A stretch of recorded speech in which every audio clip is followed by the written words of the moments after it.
यही चैत के महीना में।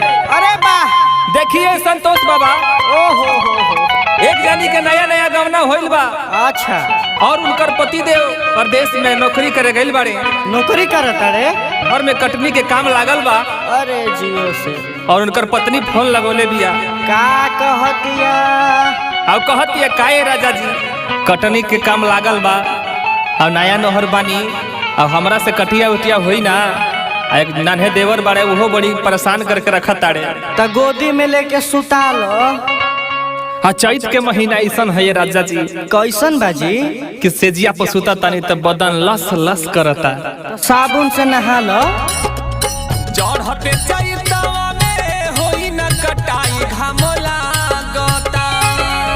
चढ़ते चैतवा में होई न कटाई घाम लागता। चढ़ते चैतवा में होई न कटाई घाम लागता। का बताई हो देहिया में भइल बा थकान, राजा जी जाम लागता।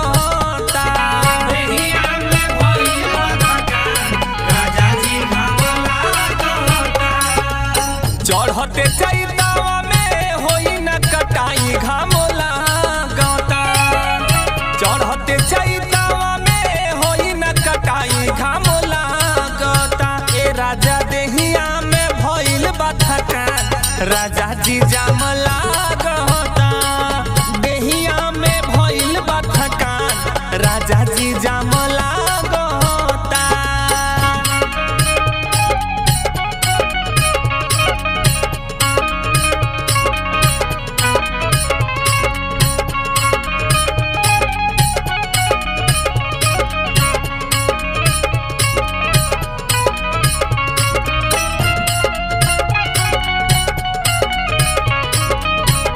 Music by Santosh Pandey.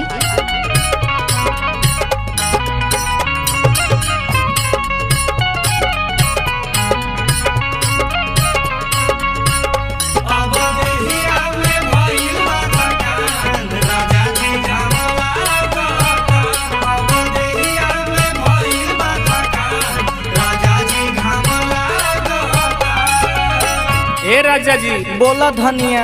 हई मदमस्त जवानी में, अच्छा, हई धूप में हमरा से कटिया उटिया होई ना। कैसे ना हो? अभी देखी हाथ के हरदियो नहीं खे छूटल, अब हसुआ धारावे के तैयारी करत तानी रहुआ। त का करब? ये सब कुल हमरा से होई ना। नैहर में रहनी हा, ई कुल काम कबो ना कर ले रहनी हा हम। त का करत रहू? आ ससुरारी में देखे के पड़ता। ए राजा जी आ जाई।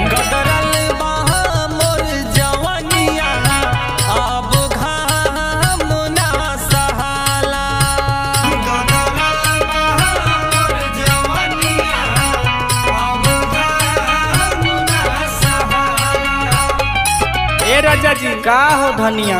जब रउरा के बाहरिए रहे के रहे, हाँ, काहे खातिर गावना करेनी? हमरा के नहीं हरे ना छोड़ देहती।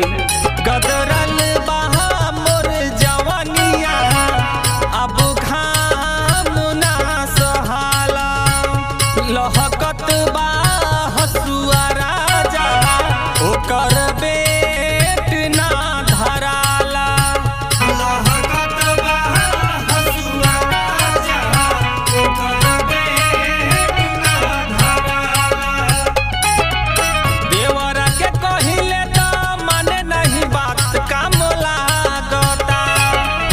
देवरा के कहिले त माने नहीं बात, काम लागता। देवरा के कहिले त माने नहीं बात, काम लागता। का बताई हो देहिया में भइल बा थकान, राजा जी जाम लागता। देहिया में भइल बा थकान, राजा जी जाम लागता।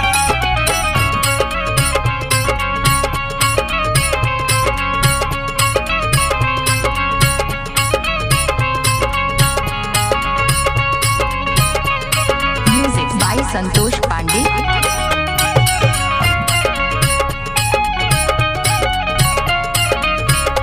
अब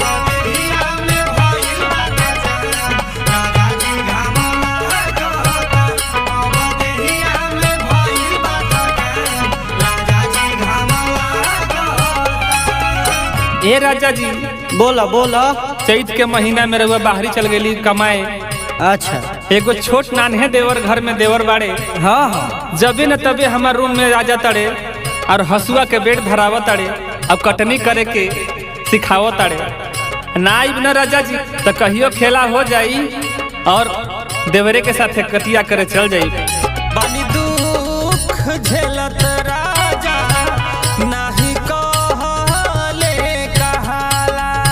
बानी दुख झेलत राजा हमसे कहले ना कहाला।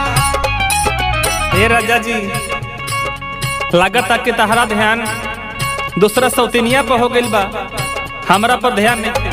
बानी दुख झेलत राजा नाही कहले कहाता। कहे तरह तर पसेना दुनो जो बना मोर नहाला। कहे तरह तर पसेना दुनो जो बना मोर नहाला। अरे अहिला में बोला कवन तोहरा राजा दाम लागता। अरे अहिला में बोला कवन तोहरा राजा दाम लागता। अरे अहिला में बोला कवन तोहरा राजा दाम लागता। का बताई हो देहिया में भइल बा थकान राजा जी जाम लागता। देहिया में भइल बा थकान राजा जी जाम लागता। अरे आवा प्यास कबार के चैत के मजा ला मजा। बा जोड़ा बा संतोष बाबा राव।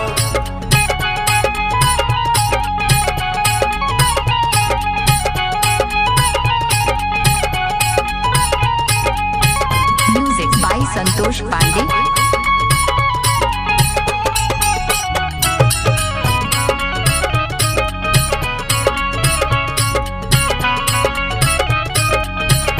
अब देहिया में भइल बा थकान राजा जी जाम लागता। अब देहिया में भइल बा थकान राजा जी जाम लागता। सुनतानी राजा जी, बोला धनिया। एगो संतोष बाबा जी बाड़े, रोज चैता के गाना यूट्यूब पर चढ़ावत अड़े जरे जियो। और देखा तानी तो हमारा और मिजाज खराब हो जाता। बर्दाश्त करो धनिया। कुछ यही चलते कहतानी राजा जी जल्दी घरे आई और संगे कटिया करे चलल जाई। फटफटवा ट्रेन पकड़ के आओ। अब घरे बाबा संतोष हम साचे कहतानी। अब घरे बाबा संतोष हम साचे कहतानी। अगर ना आई न तो घर में नान्हे देवर बा, छोटे देवर बा, उनकरे से खेला खेल जाए तो बाद में बोला कुछ नहीं। अरे बर्दाश्त करो उते बनी बस। अब घरे बाबा संतोष हम साचे कहतानी। ऐसे अनदेखा न कर कैसे कटी जिंदगानी। ऐसे अनदेखा न कर कैसे कटी जिंदगानी। भारतीय शोक काहे भइल बेईमान काम लागता। भारतीय शोक काहे भइल बेईमान काम लागता। भारतीय शोक काहे भइल बेईमान काम लागता। का बताई हो ए राजा देहिया में भइल बा थकान राजा जी जाम